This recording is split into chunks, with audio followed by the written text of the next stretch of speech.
So just as a little bit of background, and so you're not surprised by the fact that I'll have lots of examples about lizards, I did my bachelor's and my master's degree in experimental psychology at Cal State San Marcos. But when we think of psychology, we normally think of studying people, right? And sort of more on the sociological end of that as well. But of course, another area in psychology is the study of animal behavior. And that was the direction that I went in and continue to work in today, albeit in a slightly different way, working with lab mice. So my research in particular was with bearded dragon lizards. Anybody ever seen a bearded dragon? Okay, yeah. They're wonderful, right? They're like scaly little dogs. So I just wanted to preface that before I started, so you're not going, why are all of these examples about lizards? Okay, so that's a little bit of background, but don't worry, we'll flesh it out a little bit more. It won't just be about lizards. So when we're looking at, this will be a basic introduction to sexual selection and the different mechanisms by which that works. Now, we're all familiar with natural selection, right? And if we are to look at the natural world, we can see a lot of different traits in both animals and plants that can be easily explained through natural selection, right? Which is basically the selection of traits that allow an individual to survive long enough to reproduce and put those traits out into the next generation, right? And this is very, very good at explaining many traits, like the fact, for example, that animals that live in Arctic regions have white coats or feathers to help them to blend in, or thicker fur to help them to deal with cold, as well as many, many other, again, basic traits that we come across on a daily basis. However, what natural selection does not easily explain is why we have many other traits that tend to really stand out and seem to really hinder an animal's survival, right? So a peacock is an excellent example of just that, right? If animals do better when they are able to escape predators by blending in or running away, a peacock really has no business being around today. But, excuse me, there are other good explanations for why we see many traits, especially in males of the species, that tend to be exaggerated and in some ways might normally, under different circumstances, hinder life expectancy. And the way that we explain this is through sexual selection. Now, sexually selected traits are basically those that allow an individual to gain access to reproductive partners. So it gives you a better opportunity, essentially, to pass on your genes. And this can happen in a couple of different ways, which we'll go into more in just a minute. But before we get going too far, I want to bring up a point that we rarely, if ever, really stop to think about, and that is, why in the world do we have two sexes in the first place? Okay, and really, what is male and female? What's the point of that? Now, if we look in the animal world, there are lots and lots and lots of examples of sexual reproduction, right? We have males, we have females. There are a few instances where we have animals that reproduce asexually, or essentially just produce clones of themselves. And certainly that makes a lot of sense, right? If evolution is all about putting your genes out there into the next generation and as many copies of that as you possibly can, why in the world would we reproduce sexually and basically give up half of our genetic contribution to every individual offspring? And certainly being 5 months pregnant, I think about that often, having gone through 3 months of morning sickness, right? Why in the world am I splitting my genes with somebody else? So there must be some really good reason why this is the norm, right? Why we see sexual reproduction more often than asexual reproduction. And it seems to be the fact that the recombination of genes, basically mixing our genes with somebody else's, gives our offspring the best chance of survival, simply because we now have more options for dealing with a changing environment, right? So we have genes that allow us to cope with various environmental factors, including predators and parasitism. But by recombining our genes with somebody else, we are giving our offspring an even better mix, right? We're giving them something that maybe we don't already have. And in fact, if we look at male versus female, so let's break that down further. We look at the different sexes. What is the real difference between male and female? We all think we know it, right? But what is a real definition? Does anybody here have a definition? What is male? What is female? It's a tough one, right? The definition, I mean, really pure and simple, the definition of male is the member of the species with the smaller sex cells. That's it. The female, it's the member of the species with the larger sex cells or larger gametes. So basically, males create multitudes of very small sperm, which are easy to produce, whereas females are the member of the species that produce the larger, much more costly sex cell, right? So we produce eggs. And so right there, right off the bat, we have members of the same species that engage in two very different ways of going about reproduction. And that leads to some differences in how things go about. So from the very beginning, females have what we call a higher level of parental investment. This is the amount of basically energy or resources that an individual puts into their current offspring that takes away from future reproductive opportunities, right?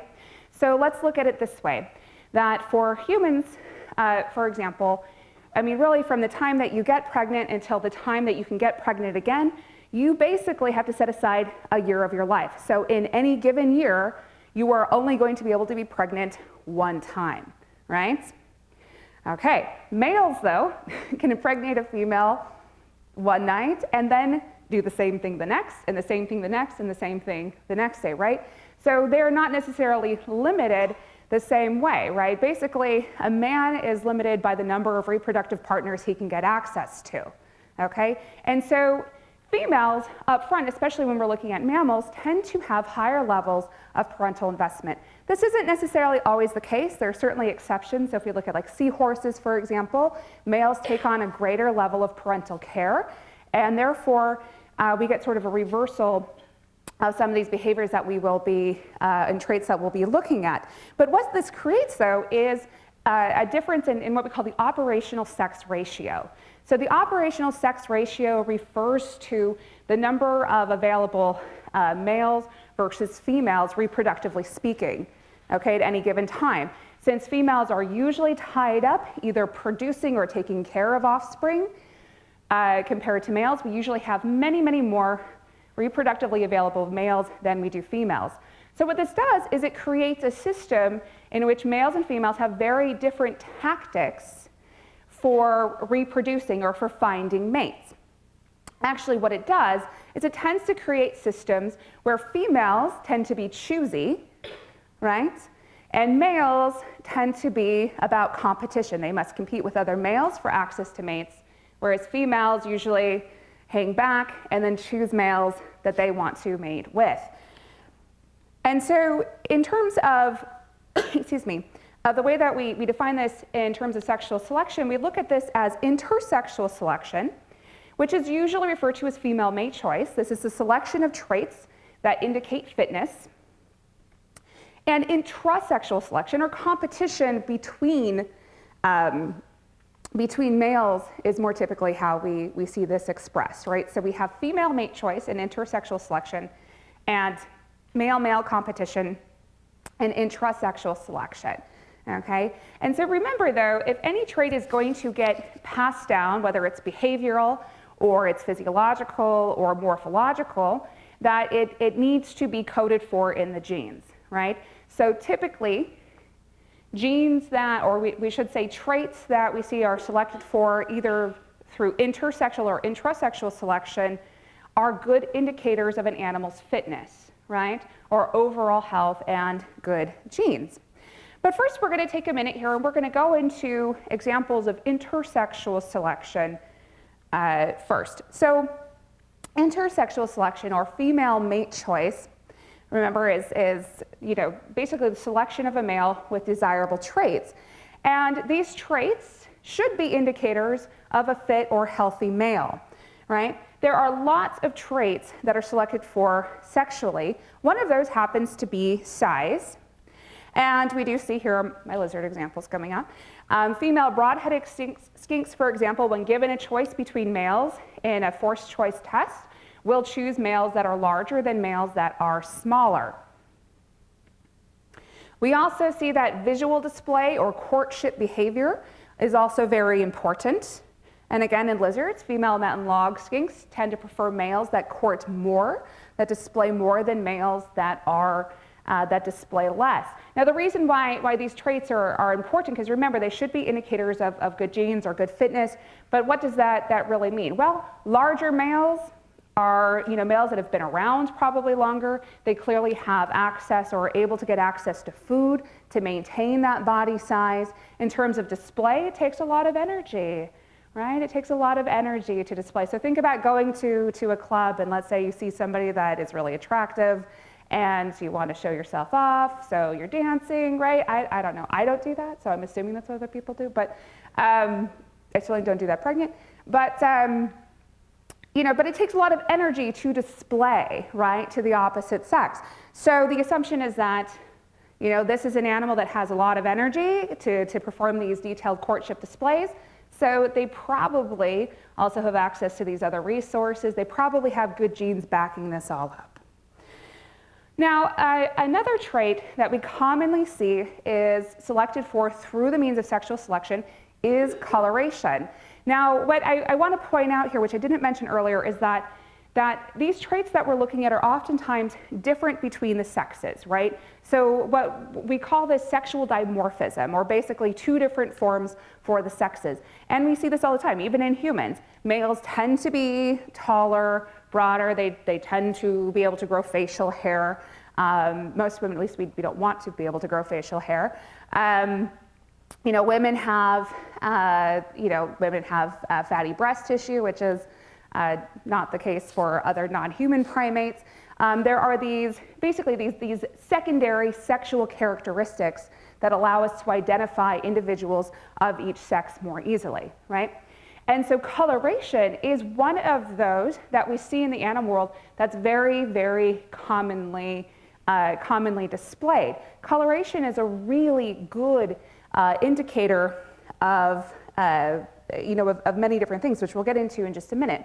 Now, in birds, for example, we see color used all the time, and it has a lot to do with the success of males.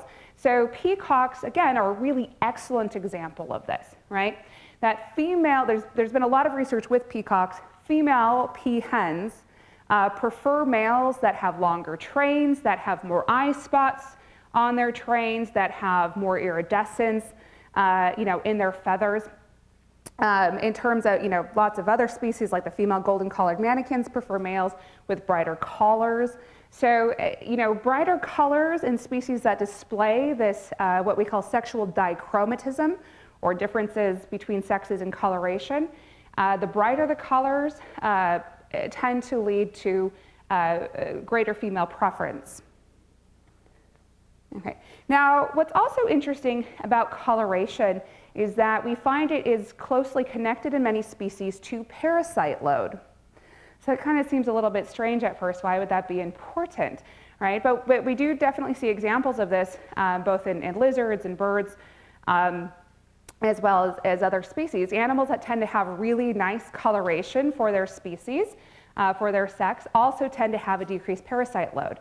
Now, you might think at first that it's probably because animals that don't have parasites are able to then produce more color, but actually it doesn't seem to be related to that. It's kind of the other way around, that animals that have brighter color tend to be healthier and therefore are able to fight off parasitism.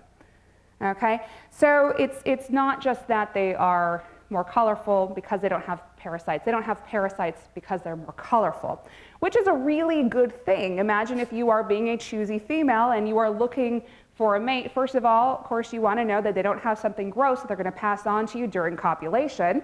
But additionally, it's an indicator of good genes. This also happens to be connected to something that we call MHC, or major histocompatibility complex. Excuse me, a little bit of a mouthful. And this is a set of genes that are related to immune functioning. Now, what research has shown is that the more variation, or the more basically different types of copies of this gene that somebody has, leads to sort of a more varied immune system. And there is really good evidence for this, or for the selection of males with varied MHC in both the animal world as well as in humans. So this will be the one other time that I talk about people. But many of you have probably heard of the T-shirt studies. Anybody? So in the T-shirt studies, in terms of human sexual selection, what they do is they put people, there are many variations of this, but one of the classical studies, they make men sleep in a T-shirt a couple nights in a row. They send that T-shirt back to the lab, and then they have women smell those T-shirts. Okay, so it sounds kind of gross, but it imparts some important information. Now, we have different olfactory systems. Humans tend to have a fairly well-developed main olfactory bulb, which we use for scents that or smells that we're conscious of. There is a secondary system, though, that we see in many other species that in humans was thought for many years to be vestigial, or even basically non-functioning, right? That we have the remains of but doesn't currently work. And that is the vomeronasal organ. Okay, so the vomeronasal organ is used by many species to pick up pheromones. Pheromones are species-specific chemical communicators.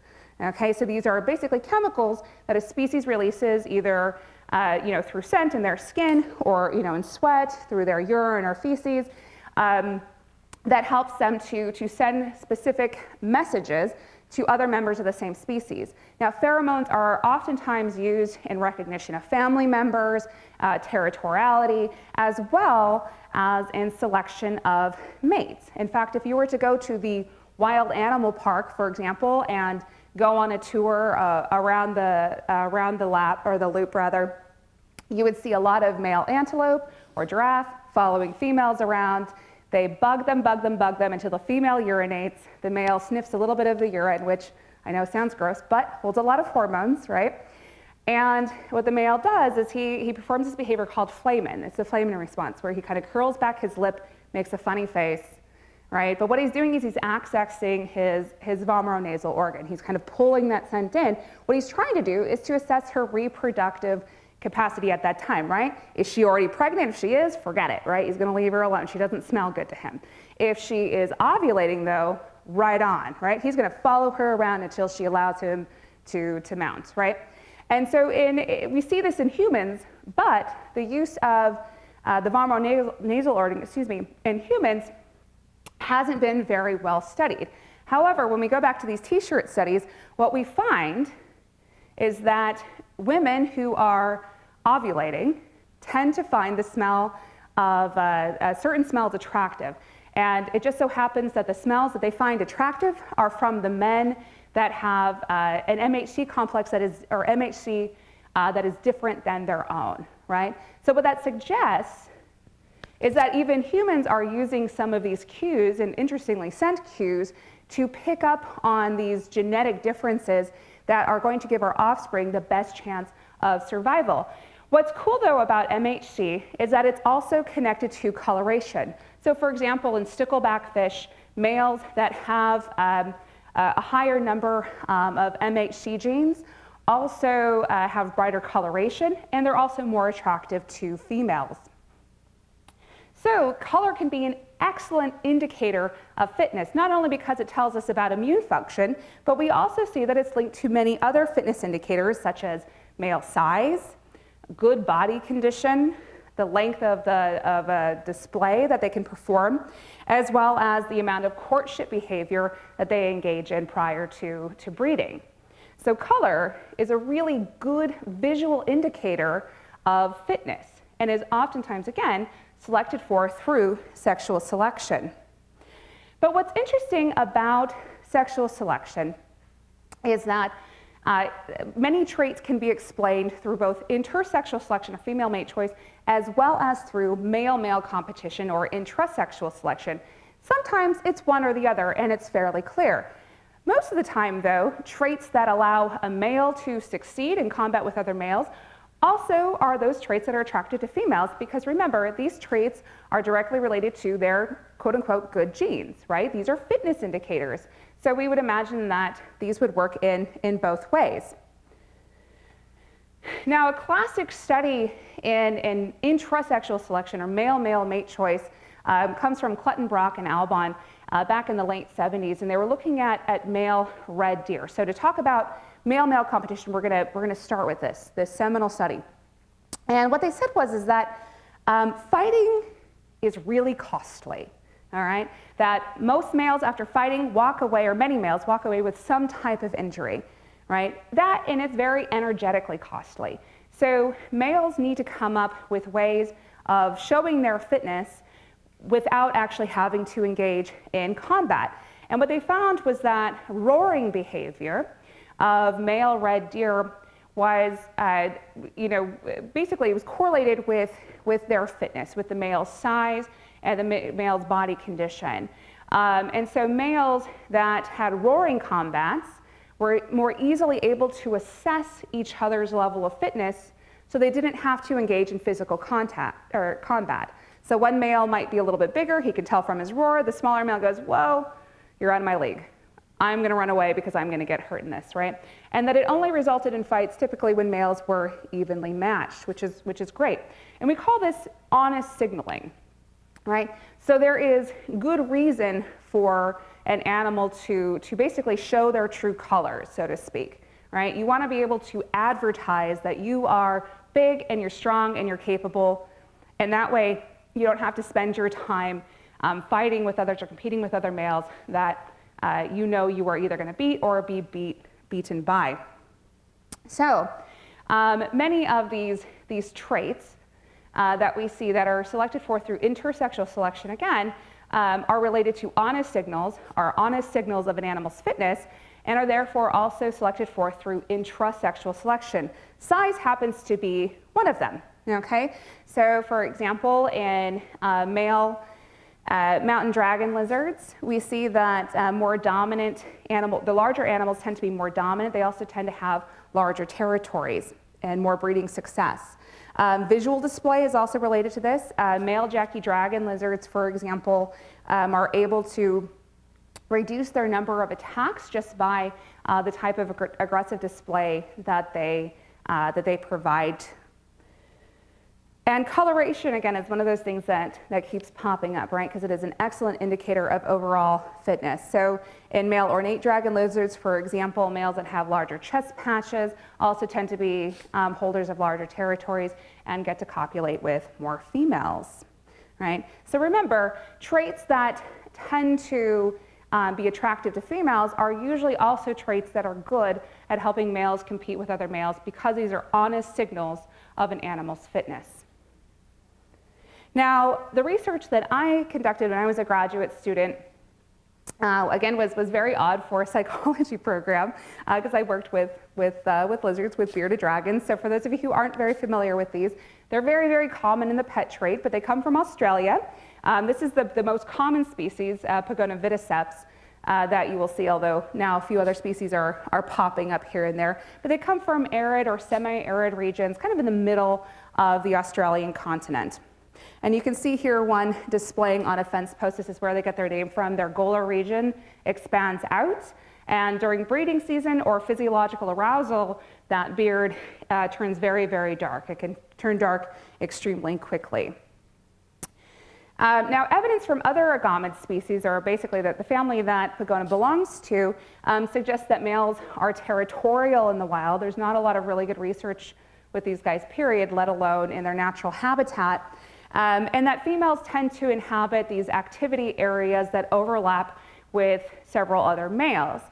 So it opens up the possibility that females in the wild are able to choose amongst multiple males when deciding who they're going to breed with. So dominant males in captivity as well as out in the wild tend to perch themselves up high, and they also show displays with their beard with that golar region. And if we're to look here at an example, this is on the left, a male that has his beard darkened versus what we can see in a male with a very light beard. But why would we think that this is a trait that would be selected for through sexual selection? That's because it's highly visible to conspecifics, or animals of the same species. So it's something that could be used very well as a visual signal, but also it's more pronounced in males, meaning that it is a secondary sexual characteristic, which we know tend to be selected for through sexual selection. And color is also associated with fitness indicators across a variety of taxa. So this is a really good possibility for a trait that is selected for through those means. Also, we see in multi-sex groups, males that are more dominant tend to have the darkest beards. Okay, so my research question was basically this: is beard color in the inland bearded dragon due to intersexual selection, intrasexual selection, to both, or potentially to neither? I'm not going to keep you on pins and needles. I did not find what I was looking for, but which is how it goes with most research, unfortunately. We won't talk about publication bias, but that's okay. So what I was looking for were basically approach behaviors. I presented both males and females, with males that had their beards either artificially darkened or artificially lightened, essentially as a stimulus animal. And then I put them in a testing apparatus where I was able to videotape their behavior, so I could monitor their approach behaviors as well as their visual contact. So were they looking more at one versus the other, or were they hiding, were they avoiding, or were they going closer to inspect? And so you can see an example here of the different stimuli. So on the left, one that has had its beard lightened artificially, and the one on the right who has had his beard darkened artificially.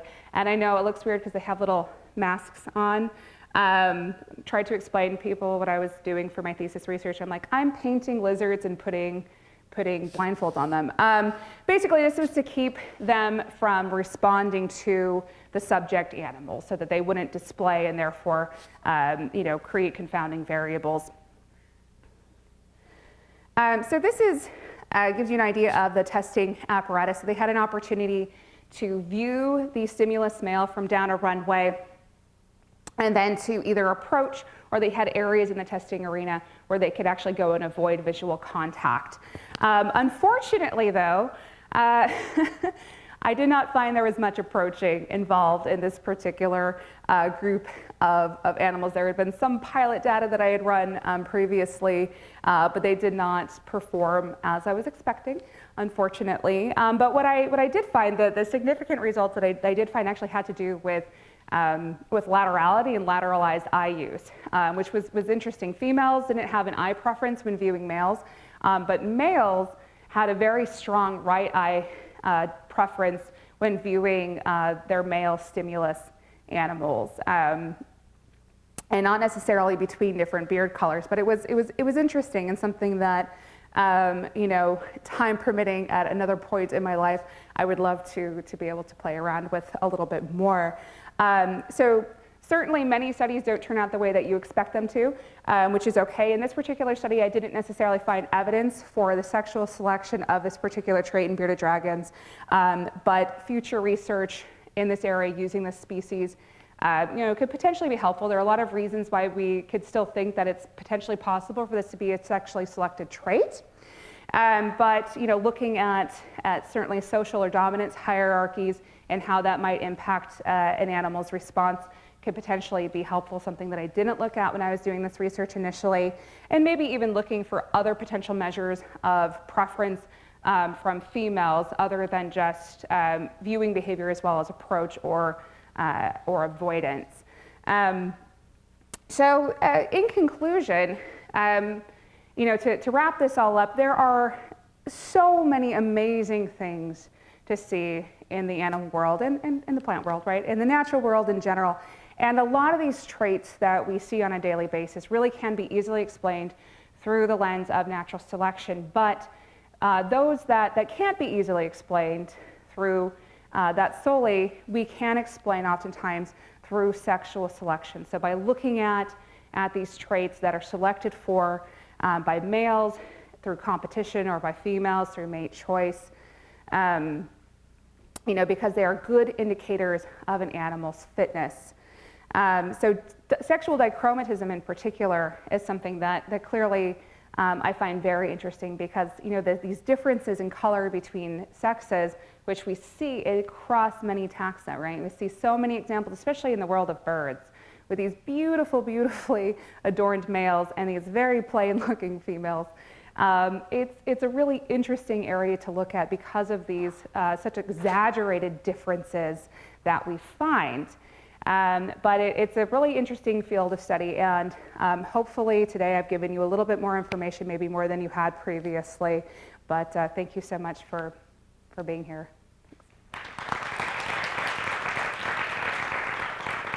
Yes.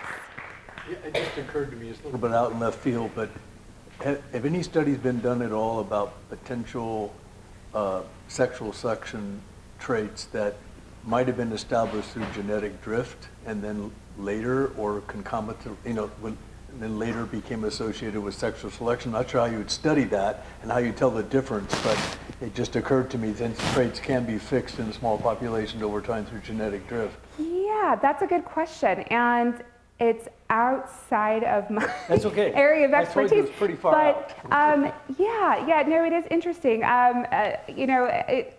This might actually not really address that completely, but maybe kind of sideways. There certainly are. So if we look at, for example, what we think of as sensory exploitation, right, in sexual selection. For example, there are many species, especially like in primates, that have trichromatic color vision. And we think probably that has been developed or came about in order to find ripe fruit, let's say, like being able to see the color red allows you to find, food that has a high caloric value. And so, you have a sensory system that is already designed to be attracted to the color red, let's say. And so let's say randomly you have a male that happens to pop up with some red in his coloration, and that's going to give him this strange advantage over other males, even though initially it's something that kind of popped up randomly, but sort of exploits the female's preference because they're already keyed into being attracted to the color red, not necessarily in a sexual context, but it then develops into sort of this sexually selected trait over time and spins off on its own. So I don't know that really. Well, yeah, that would be more like a mutation occurring, which then happens to get selected for sexual selection, but not necessarily fixed because of drift. Right. Yeah. I mean, I think it happens. I mean, maybe I'm trying to think. Maybe that's more related to, but not exactly. Maybe kind of runaway sexual selection. So when you see, really crazy traits, right? That you're like, whoa. Like, how did this happen? It's like, I mean, peacocks can be an example of that, or, I can't remember the name of the species, but the flies there are these flies with these like inch-long eye stalks. Their eyes are all the way out here, which is, their whole body length is maybe half an inch, but their eyes are, on either side, an inch apart. That you see. Sort of these, basically the genes that code for that trait in males are connected genetically to the traits that produce the preference for those traits in female offspring. So you kind of have this, this system whereby females that are choosing males that have those long eye stalks, after a while, their male offspring have longer eye stalks, right. And then the female offspring have a preference for longer eye stalks, and so you get this runaway sexual selection where you have these traits that are really highly exaggerated. So maybe, I don't know. I think that's the best I can do. So you could get runaway sexual selection without necessarily being a highly exaggerated trait, though, per se. It would have to stand out, but I'm not sure the stalk example. Yeah, I don't know. Yeah, okay. Yeah. Cool.